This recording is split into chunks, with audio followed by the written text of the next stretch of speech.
दिल्ली के चुनाव पूरे देश की राजनीति के लिए महत्वपूर्ण है या ये दौर ऐसा है कि दरअसल राजनीति में सत्ता चाहिए और इसके लिए इस दौर की राजनीति खुद ब खुद महत्वपूर्ण हो गई है। 6 तस्वीरें तो आप देख लीजिए जिसमें वोट डाले जा रहे हैं, लेकिन एक सवाल इन्हीं दिल्ली की राजनीति से निकल कर आ रहा है, क्योंकि इन सब के बीच बिहार से खबर आ रही है कि वहां पर मुख्यमंत्री जीतन राम मांझी कोई बड़ा निर्णय ले सकते हैं और विधानसभा भंग करने तक की स्थिति का निर्णय कैबिनेट ले सकती है।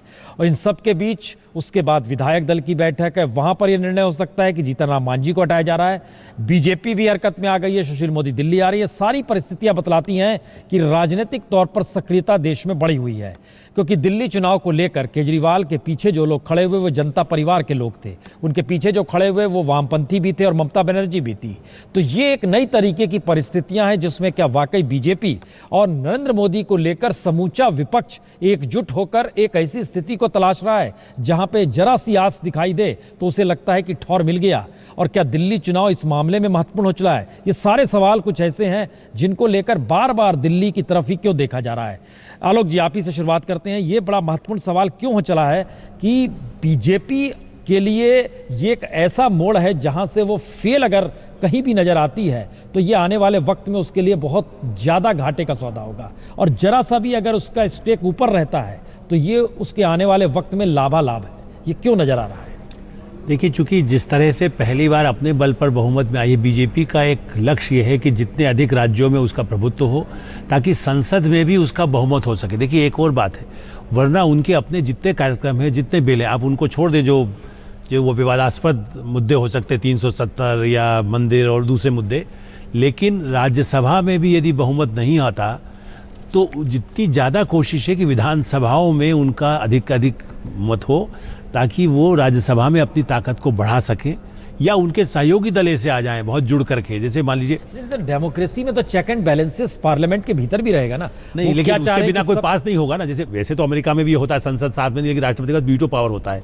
यहाँ पर यदि संसद से दोनों सदनों से पारित न होकर के लगातार, जैसे प्रणब मुखर्जी ने, राष्ट्रपति ने भी जी कहा कि आप ऑर्डिनेंस के बल पर देश 5 साल नहीं चला सकते, तो वरना होगा ये कि 2019 तक उनको ऑर्डिनेंस के बल पर देश चलाना होगा। इसलिए राज्यसभा में उनको इतनी संख्या चाहिए। ऐसा लग रहा है कि मोदी गवर्नमेंट कोई एकदम न्यू स्टाइल ऑफ गवर्नेंस और पॉलिसी लेकर आने वाली है, या पॉलिसी लेकर आ रही है इसलिए चाहती है कि राज्यसभा लोकसभा सब चीजें पॉलिसी नहीं, उनका जो अपना एजेंडा, मैं उसको मानता हूं, वो तो कहते भी हैं घोषित रूप से कि वो भारतीय जनता पार्टी संघ या जो भी जिसकी पृष्ठभूमि से उनकी रही है, उनके अपने जो लक्ष्य है उसे पूरा करना, और इसीलिए संघ पूरी तरह उनके साथ है। मैं इस बात से सहमत नहीं हूँ कि लोग कहते हैं संघ से उनका टकराव हो रहा है। नहीं, संघ तो 20 साल की योजना बना के आज उसने सत्ता में ले आया मोदी को। अगले वो 10 साल बाद किसको लाएगा, हो सकता है उन्होंने 2022-24 जब तक अपना लक्ष्य रखा है मोदी, उसके बाद चाहे रिटायर हो जाए, लेकिन वो तो चाहेंगे। ठीक बात कही कि दोनों में सहमति दिखाई देती है। इसको एक कदम नलिनी जी जरा हम आगे बढ़ा दें। किरण बेदी के आने के बाद भी अगर पुराना दौर होता या वाजपेयी जी का दौर होता, हमको लगता है संघ बोल दिया था खुले तौर पर, लेकिन ये एक ऐसा दौर है कि संघ भी राजनीतिक तौर पर किरण बेदी के लिए ही सक्रिय है। सक्रिय हुआ पिछले 7 दिन में, 7-8 दिन में। सत्ता चाहिए। हाँ जी नलिनी जी, उस जवाब पे हम आ जाए। मैं आपसे कह रही हूँ कि देखिए, विचारधारा के लिए सत्ता बहुत ज़रूरी है। ये संघ का विचार ज़रूर होगा। अब ये है, अब आप देखिए, अभी आपके आंकड़े दिखा रहे हैं कि जो नॉर्थ ईस्ट दिल्ली है, यानी उत्तर पूर्व दिल्ली जो है, वो वाले जहाँ पे पूर्वांचली ज़्यादा हैं, वहाँ पर आपकी मतदान भी ज़्यादा हुआ है, सबसे ज़्यादा हुआ है। अब आज आप देख रहे हैं कि बिहार में भी जो खलबली है उसमें आप ही रिपोर्ट कर रहे हैं कि 5 बजे मांझी आएंगे, मुख्यमंत्री आएंगे, तो जुड़ गया। आप देख लीजिए कि किस तरह से जुड़ी हुई है नीति। अब दिल्ली बनिया और पंजाबी की दिल्ली तो रही नहीं है, ये पूर्वांचली भी आ गए, उत्तरांचली भी आ गए हैं, दक्षिण के लोग भी, सब भी हैं।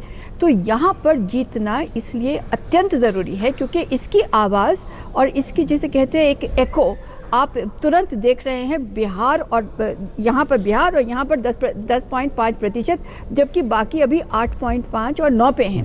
क्या वजह है?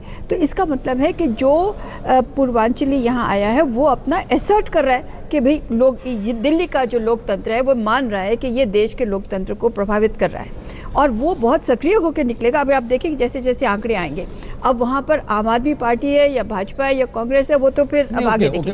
लेकिन मेन चीज़ ये है कि दिल्ली के जो रिजल्ट होंगे वो पूरे देश की राजनीति को बदल जाएंगे, और संघ को ये पता है। हाँ जी नलिनी जी, हम सॉरी उर्मिला जी, हम इस बात को जरा सा आगे बढ़ाना चाहते हैं। मैं ये कह रहा था कि जो पहला जो फैक्टर है वो बहुत इंपॉर्टेंट है। पारंपरिक राजनीति का खात्मा प्रसून ऑल ऑफ सडन अचानक 2 साल 3 साल में नहीं हो जाएगा, क्योंकि इतने बड़े महादेश में क्षेत्रीय विषमता है और उसका रिफ्लेक्शन राजनीतिक विभिन्नता में भी है। अलग अलग क्षेत्रों की अलग अलग राजनीतिक पहचान है, वहाँ अलग अलग पॉलिटिकल पार्टीज हैं, तो इतना ऑल ऑफ सडन आम आदमी पार्टी पूरे देश में विकल्प बनेगी, मुझे बिल्कुल ऐसा नहीं लगता, पहली बात। दूसरी बात जो मैं कह रहा हूँ कि देखिए 8 महीने की सरकार में बहुत सारे डिसकंटेंट, बहुत सारी नाराजगियाँ बहुत सारे क्षेत्रीय दलों की हैं, राजनीतिक दलों, बड़े राजनीतिक दलों की हैं जो राष्ट्रीय दल कहे जाते हैं, तो ये सबका एक समुच्चय, सबका एक बड़ा ब्रॉडर अलायंस, अनडिक्लेयर्ड अलायंस भी बना है कि ये पार्टी जो हारनी चाहिए, नहीं तो ये किसी को नहीं छोड़ेगी। देखिए एक समय इंदिरा गांधी के है नहीं, दिल्ली में आम आदमी पार्टी देश के लिए अल्टरनेटिव नहीं होगी, लेकिन क्या है कि देश भर में छत्रपो जो अल्टरनेटिव है वो आम आदमी पार्टी के पीछे आगे एग्जैक्टली इसीलिए कि उसको ये लगता है, देखिए एक समय था कि इंदिरा गांधी जी के समय भी डिफरेंट पॉलिटिकल पार्टीज के लोग कांग्रेस में शामिल हुए, यहां तक कि देश की सबसे संगठित वामपंथी पार्टी जो थी सीपीआई, उसके के.आर. गणेश, मोहन कुमार मंगलम, चंद्रजीत यादव जैसे लोग गए, लेकिन वे लोग इस एस्पिरेशन, इस आकांक्षा के साथ गए कि वो जाकर सरकार में कुछ अच्छे काम करवा लेंगे। लेकिन इस बार ऐसा हो रहा है कि बड़ी बड़ी पॉलिटिकल पार्टीज का पूरा वजूद खतरे में पड़ गया है। कहीं कहीं एमपी जो हैं परेशान किए हो रहे हैं, ऐसा लगता है हम एक मिनट आ रहे हैं आपके पास, नलिनी जी आपके पास भी आ रहे हैं। पॉलिटिकल पार्टीज का वजूद खतरे में पड़ गया है, खासकर क्षेत्रीय दलों का। वो मुझे लगता है यूनाइट कर रहा है सबको एक साथ। हिमांशु, बीजेपी की कितनी पैनी नजर है? आप चूंकि बीजेपी कवर भी करते हैं और आज के दिन खास तौर से, हिमांशु ये बड़ा महत्वपूर्ण सवाल है कि बीजेपी इस पूरे चुनाव को किस रूप में देख रही है और किस रूप में अभी तक वहां चल रहा है बीजेपी के हेडक्वार्टर में। जी देखिए प्रसून, मैं आपको बता दूं कि बीजेपी के लिए चुनाव बहुत महत्वपूर्ण है। भले ही उन्होंने महाराष्ट्र, झारखंड, हरियाणा, जम्मू कश्मीर में जीता हो विधानसभा चुनाव, लेकिन दिल्ली पे उनका फोकस है। अमित शाह जानते हैं कि अगर ये चुनाव बिगड़ा तो बिहार और बंगाल वो बिगड़, उसका मिजाज बदल जाएगा, और ये चीज अमित शाह भी जानते हैं, प्रधानमंत्री भी जानते हैं, क्योंकि मैसेज पूरे देश में जाना है दिल्ली का।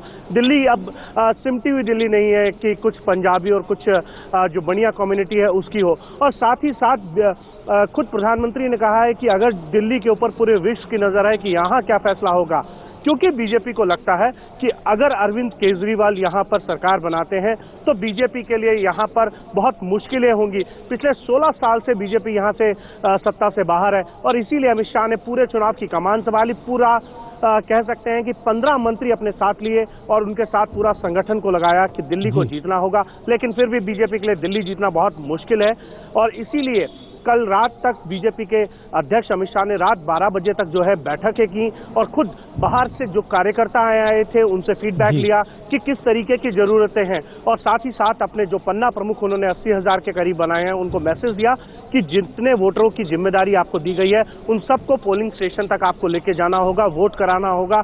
जो बीजेपी के सपोर्टर हैं उनको किसी ना किसी तरह से पोलिंग स्टेशन लाकर वोट कराना होगा, क्योंकि बीजेपी जानती है कि अगर वोट नहीं पड़ा तो शायद बीजेपी के लिए मुश्किलें होंगी। और बीजेपी को यह भी लगता है कि कांग्रेस को अगर पोलिंग वोट कम पड़ता है तो बीजेपी के लिए और ज्यादा मुश्किलें होंगी। एक सवाल छोटा सा जवाब चाहेंगे, क्या ये माना जाए कि केंद्र सरकार चलाते समय प्राइम मिनिस्टर मोदी को जो मुश्किल राज्यसभा से हो रही है, ये देखिए एक बड़ी खबर है, 11 बजे तक 19.1% वोटिंग हो चुकी है। पहले 3 घंटों में 19% वोटिंग दिल्ली में हो चुकी है। ये ओवरऑल वोटिंग का नजारा है आपके सामने इतनी बड़ी तादाद में। और हिमांशु आप बने रहिए, हम नलिनी जी आप आपको भी जोड़ रहे हैं इस प्रोसेस में। क्या वाकई दिल्ली बीजेपी के लिए सेंट्रल गवर्नमेंट को चलाने के लिए भी आसान करना होगा? अगर उनकी अपनी सरकार बनती है, नहीं बनने पर उनके लिए भी मुश्किल होगी, या दिल्ली सिर्फ इसलिए है क्योंकि पॉलिटिकल फोर्सेस जो देश भर में है उनको कहीं ऑक्सीजन मिल जाएगा दिल्ली से अगर दिल्ली में बीजेपी नहीं आती है? दूसरा जो आप जो कह रहे हैं ना कि जो पॉलिटिकल फोर्सेस है, विरोधी पक्ष हैं, उनको मिल जाएगा, ऑक्सीजन मिल जाएगा, उनको उनके लिए ये संजीवनी बूटी होगी ज़रूर। आज ही के दिन देखिए जम्मू कश्मीर में पीडीपी और भाजपा इकट्ठे हो गए हैं राज्यसभा की सीटों के लिए। आज जानते हैं 4 का चुनाव होगा, गुलाम नबी आज़ाद भी हैं वहाँ पर वगैरह। लेकिन अगर पीडीपी और भाजपा पहली बार इकट्ठे हो गए हैं राज्यसभा चुनाव के लिए, आप देख लीजिए कि ये द्योतक है, संकेत है कि पीडीपी प्लस भाजपा की सरकार बनने जा रही जम्मू कश्मीर में भी, वो सब जानते हैं। लेकिन अब ये अगर ये आज आ गए इकट्ठे तो ये पक्का हो गया। अब आप देखिए कि ये विजय रथ तो रोकना विरोधी पक्ष के लिए बहुत ही ज़रूरी है। तो इसलिए मैं तो जो आपका दूसरा आपने कहा विकल्प दिया वो महत्वपूर्ण मानती हूँ। दूसरा ये, अगर सपोज यहाँ पर आम आदमी पार्टी जीत जाती है दिल्ली में, तो क्या केंद्र सरकार उसको काम करने देगा? केंद्र सरकार भी तो आएगी ना, आड़े आएगी। दोनों एक दूसरे के आमने सामने आकर खड़े हो जाएंगे। ये जो आमने सामने की है, अगर भाजपा, अगर किरण बेदी जी के नेतृत्व में भाजपा की सरकार आती है तो ये हो सकता है कि अगर एक भी इशारा हुआ तो उसके दुगना काम होगा। तो ये बात कांग्रेस के दौर में क्यों नहीं होती? लेकिन आम आदमी पार्टी अगर आती है, हरियाणा में आपका पानी वो नहीं देता था, दिल्ली में शीला दीक्षित दोनों झगड़ा करते थे। आम आदमी पार्टी जो है वो भी कुछ बल लेके आई है, तो इसलिए यहाँ लोकतंत्र है। कुछ अगर होता भी है कॉन्फ्लिक्ट तो फिर हम ये नहीं कह रहे हैं एक पार्टी होना ये पहली बार नहीं हो रहा है, इससे पहले रहा हुआ है। जी लेकिन मुश्किल ये है कि जितना पानी हरियाणा को चाहिए उतना पानी दिल्ली को अगर चाहिए तो दोनों में झगड़ा होता है। मैं आपसे एक बात पूछूं, पानी तो नहीं बढ़ जाएगा? देखिए, अगर हम ये कह रहे हैं कि हमारी दरें आधी हो जाएंगी, सभी पार्टियां आप कह रही हैं कि बिजली पानी की दरें आधी हो जाएंगी, और कोई भी ऐसी पार्टी नहीं बची, आधी हो जाएंगी या 30%, तो क्या हमें इस गर्मी के मौसम में बिजली पानी मिलेगा कि नहीं मिलेगा? लेकिन प्रश्न मैं बहुत संक्षेप में कहूंगा कि देखिए, ये धारणा भी गलत है कि केंद्र में जिसकी सरकार हो, राज्य में खासकर दिल्ली में भी उसी की होनी चाहिए, और ये धारणा भी गलत है कि बिल्कुल अलग अलग हो तभी अच्छा रहेगा। देखिए, आपने सही उदाहरण दिया कि एक ही पार्टी की सरकार हरियाणा और दिल्ली में थी तब भी झगड़े होते थे। जब यूपीए की सरकार केंद्र में थी तो शिवराज सिंह चौहान की बीजेपी में सरकार थी, मध्य प्रदेश में चौहान की सरकार थी और बहुत अच्छा परफॉर्म कर रही थी, खासकर एग्रीकल्चर ग्रोथ में उसका रिकॉर्ड था। तो मैं ये कह रहा हूँ कि एग्रीकल्चर ग्रोथ में केंद्र ने सर्वाधिक सहयोग दिया मध्य प्रदेश को। बहुत दिलचस्प बात मैं बताऊं आपको। हम बिल्कुल इसके आगे ले जाना चाह रहे हैं। आलोक, जब आपसे एक चीज जानना चाह रहे हैं, जहां पर ममता समर्थन दे दे केजरीवाल को, जहां पर वामपंथी दे दे, जहां पे नीतीश कुमार खड़े हो जाएं, अनौपचारिक तौर पे पीछे से समाजवादी पार्टी की आवाज आने लगे, क्या इस देश में ऐसा वातावरण बन रहा है कि अगर वाकई दिल्ली में कोई दूसरी सरकार बन जाती है तो बिजली देने के लिए गैर बीजेपी शासित राज्य तैयार हो जाएंगे, दो भाई सब आपस में मिल जाएंगे? इस देश में सेंट्रल स्टेट रिलेशन क्या इस रूप में नजर आने वाला है? देखिए, इतना आसान मैं नहीं मानता, क्योंकि देखिए, चाहे वो कर्नाटक आंध्रा के झगड़े देखें और एक पार्टी रहने का जो आपने जिक्र किया कि कांग्रेस के, नर्मदा का उदाहरण मैं दे सकता हूँ। मध्य प्रदेश, गुजरात में तो कांग्रेस की सरकारें बरसों तक रही, बीजेपी तो बाद में आई ना। उसके बाद भी नर्मदा विवाद कब से चलता रहा, बाण सागर विवाद कब से। तो नदियों के बंटवारे, बिजली के बांटने, ये सही है कि यदि एक नेतृत्व ऐसा हो, इसमें कोई शक नहीं है। इंदिरा गांधी के बाद ताकतवर नेता के रूप में नरेंद्र मोदी उभरे हैं, ये आपको स्वीकार करना होगा। अब आपने अच्छी बात छेड़ दी है। अगर नेतृत्व बढ़िया हो तो हमें एक चीज बताइए, सरदार सरोवर को लेके दिग्विजय सिंह मध्य प्रदेश के मुख्यमंत्री रहते हुए कहीं विस्थापितों के प्रति अच्छी राय रखते हैं और मोदी वहां पर नहीं रखते हैं। अब आप बताइए ठीक कौन है? नहीं, देखिए, उसमें भी राजनीति ज्यादा हुई ना। नहीं, अब मैं तो मानता हूँ दिग्विजय सिंह विस्थापितों के लिए रहते थे और मोदी को अपने स्टेट में पानी दिलवाने के लिए था, का भाव वो था। अपने हित को देख करके वो सर्वोपरि रहते हैं। कलर्स को कौन पकड़ेगा? यही तो विविधता है ना, यही विविधता है, यही विविधता है। और उसमें लेकिन यही है कि ताकतवर यदि नेता हो, देखिए, ये तो हम जिस तरफ आगे बढ़ना चाहती है बीजेपी, चीन की तरह चाहती है कि एक राष्ट्रपति शासन। अरे हिमांशु, एक सवाल का जवाब आप अमेरिका का देख लीजिए, अमेरिका में एक स्टेट में किसी और पार्टी की सरकार हो सकती है और फेडरल जो गवर्नमेंट है ओबामा की, वो दूसरे पार्टी की हो सकती है। बहुत सारे आप देख लीजिए हर जगह। अच्छा, इसके अलावा देखिए, राज्यसभा का जो एंगल है प्रसून, अगर आप मुझे 1 मिनट कुछ सेकंड्स का इजाजत दें, 2018 तक मैं आपको बताऊं कि राज्यसभा में बहुमत नहीं मिलने वाला है एनडीए को। शुरुआती की आज की तारीख क्लियर आंकड़ा जी बहुत